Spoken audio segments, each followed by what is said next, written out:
I've got a couple of small jobs that I really need to crush on my 29 Dodge.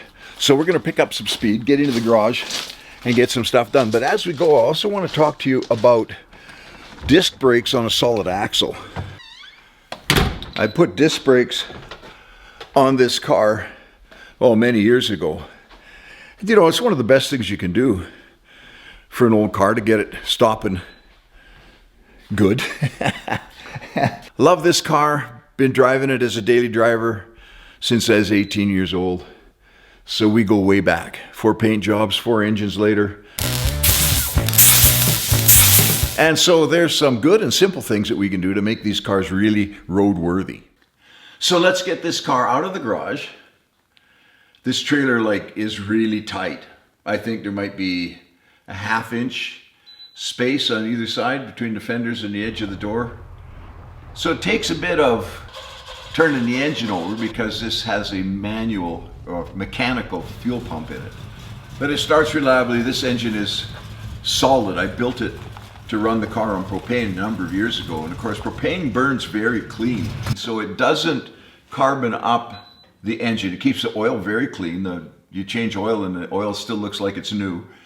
And it doesn't wear as long as you put the right parts in it. So there's special valve seats and guides and stuff like that, because propane's drier and hotter. But then I converted it back to gasoline here the last time that I painted it, because propane's just getting hard to get and it's not that much of a saving anymore. All right, back in the garage. We get this car jacked up and pull the front wheel off, left front wheel, because the inner grease seal has been chewed out because the rotor is too close to the backing plate. And that's because the original rotors that I put on here are out of a Camaro, like a late 60s Camaro.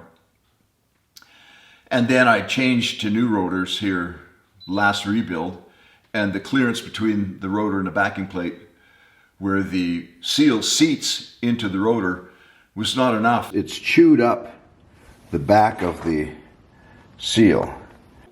A lot of the filings and stuff have gone into the back side of this bearing. You see it's all black in there. So I'm gonna have to clean that up. That's the challenge. Well, I'm just gonna have to figure out a way to grind some meat off of the backing plate. And we're gonna talk about putting the disc brakes on this solid axle. This axle is out of a 55 Dodge pickup. We had several of these pickups laying around on the farm, and I rebuilt one and sold it a few years ago.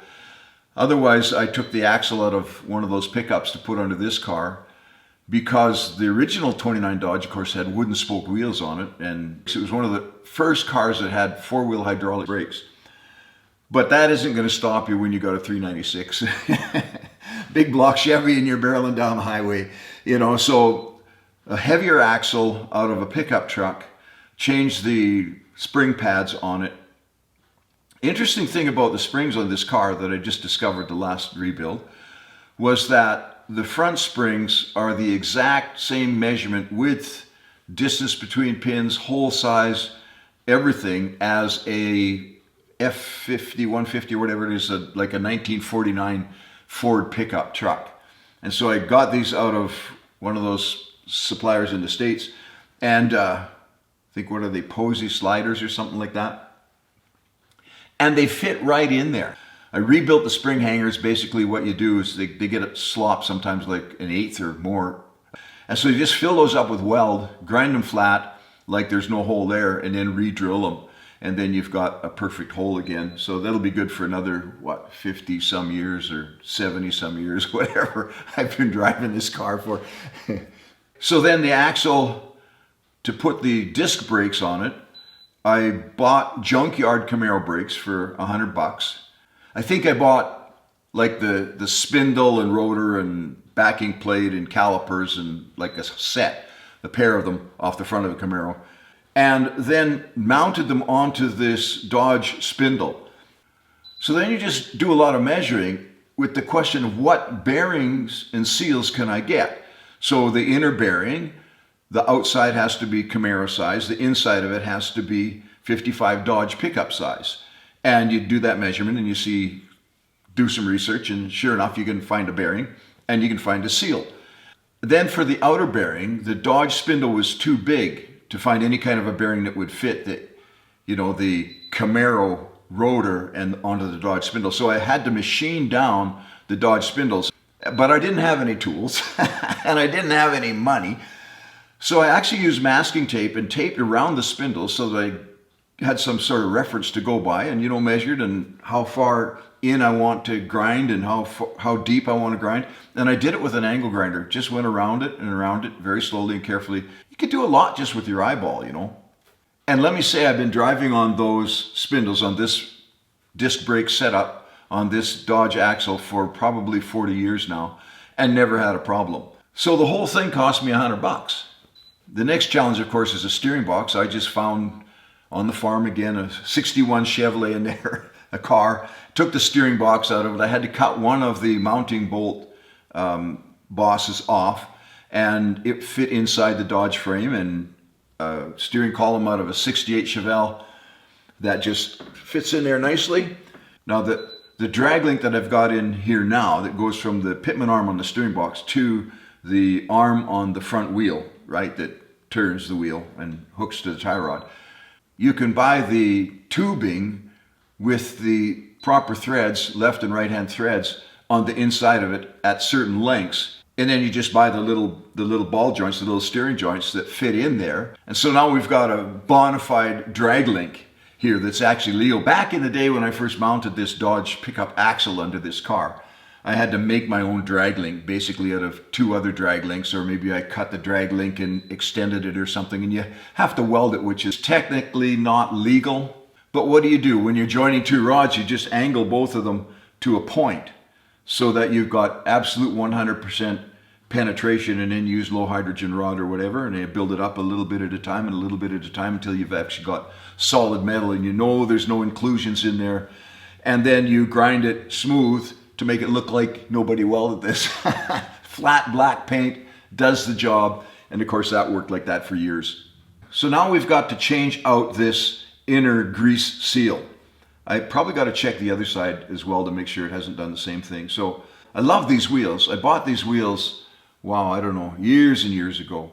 They're Riken wheels. You can't find them anymore, but I think they're really suitable for this car. They got, like a thick kind of spoke look to them.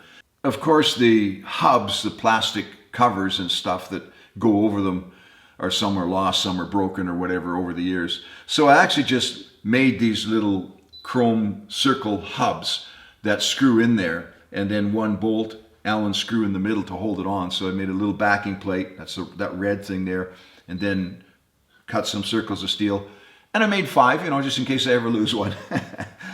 So when I first did this axle swap and put the disc brakes onto the Dodge pickup axle, so when I switched out the axles here and built these disc brakes, and again, it was a challenge of welding the backing plate onto the Dodge truck spindle. And it just takes, again, a lot of measuring. You put the rotor on there, you put the calipers on there, you figure out exactly where the backing plate needs to be, how much clearance you need, and the brackets or the stops that are going to hold the caliper in place. And again, you grind it up, make it look really nice, like, flat black paint again.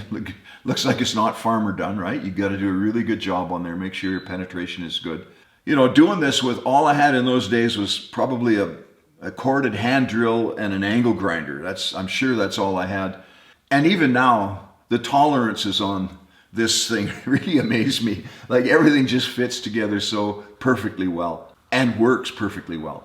And of course, the rear end is a 12-bolt Chev rear end, so the Camaro disc brakes and that rear end match perfectly. So that gives me really good brakes, balanced brakes. And then you start looking around for the seals and the bearings. I can't remember where I found this stuff. In those days, it was just auto parts stores. There was no online shopping. But I found these seals on sale for like $2 each because they were something that didn't fit hardly anything. But what's happened then over the years, and the next time I go to replace them during the rebuild a few years ago, they're really hard to find and they're really expensive. But you just keep searching and searching, and I found some really cheap. I think they were the last 2 that this online place had, and they sent them to me and I built the car. Now it's become a specialty item because it's an odd size and really, really expensive. So what I did is ordered it from a shop just down the road in Thailand, and they'll just order it right from Japan. There's a big SKF sign up there. One of my favorite shops. This is our capital city of Chonburi. And in Thailand, the capital city of each province has the same name as the province. So this is Chonburi. South of us is Pattaya, famous place.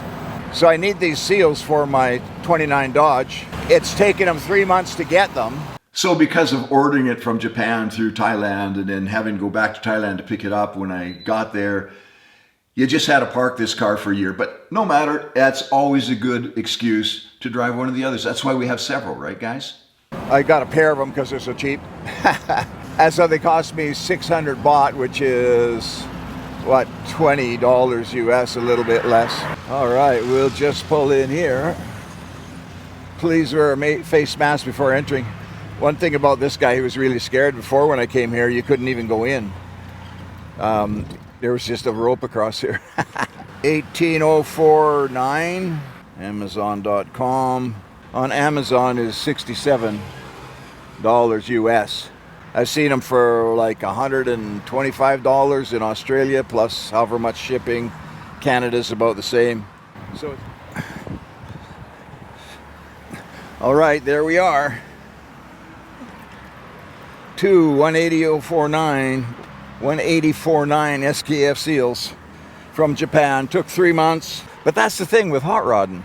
You want to be able to think ahead and get good deals. As if you're buying stuff at spur of the moment, you always pay way more, and you pay a lot more in shipping. Especially if you're from someplace obscure like Canada or Australia. You guys in the US, you got it pretty good. You know, it's probably the biggest market for hot rod parts. The other important and maybe questionable matter concerning using a solid axle, putting disc brakes on like that, is to replace the kingpins. Now, interestingly, a 55 Dodge truck pickup axle, you can still buy the kingpins, the new sets, at Rock Auto, and there's like several brands to choose from. So the last rebuild I did that, I ordered them up and then bought the reamer. Now the reamer is a special tool. You can't just use a regular reamer. This one has to go right through both parts of the seat where you're going to ream these bearings out, because they have to be in perfect alignment. And it's a long pilot adjustable hand reamer. For that Dodge axle, the size range for the reamer, 27/32 to 15/16. And I got this from ICS Cutting Tools, and I don't know, I suppose it was $100 or something. Can't remember, it was a while ago. But the idea of the long pilot reamer is that this cone-shaped thing fits into the one kingpin hole. Well, this reamer is reaming out the other one, so that keeps it perfect in alignment while you are reaming it. And then of course the adjustment is simply this one here and this knot here. As you screw that in, it'll continue to grow out. Okay, the process is that you loosen these blades, let them contract, and then you slide this into the new bushing that you've seated inside the axle where the kingpin will run. And you know, both the bushings are in there by now. And then this one here lodges in the bottom bushing, and this one will sit in the top one. Then you begin to expand it until it starts to catch. And you do it a little bit of reaming at a time, pull it out, try the kingpin in there. It won't go in yet. Keep doing it, right, until the kingpin finally begins to go in. And that's the part where you have to be careful. So you ream it down carefully and slowly and gently, one bushing at a time, until the kingpin slides into both bushings. You put the spindle assembly onto the axle with the kingpin going through, and you see if that spindle assembly will turn on the axle freely. You want to just have a little bit of drag on it as you turn the wheel on the kingpin there. Turn the spindle on the kingpin. Basically, you're looking for a tolerance that is as close to zero as possible, yet allows for the spindle to turn freely, for the wheels to turn freely. This is important because what happens is if you ream it too far, start over again with a new set of bushings. And it took me, you know, a couple hours or whatever, but I got it done for cheap, real cheap. I remember years ago I was afraid to try that, and so I took the axle into a machine shop and had them replace the kingpins. And I got them back, I mean, you pay for it. It's not cheap, right? You get them back and they're loose. They're not well done. And I actually had to put a damper, like a hydraulic shock damper. I think I got one off of Volkswagen or something, from the axle to the tie rod to keep it from going crazy. And then the next job we got to crush is an oil leak in the steering box. I'm disappointed about that because I actually rebuilt the steering box. So there's something wrong.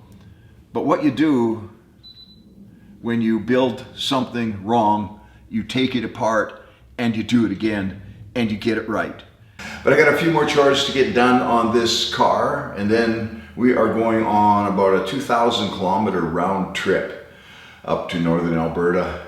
Wish I knew how many miles I put on this car since 1972. Well, it was miles for many years, and then after that it was kilometers.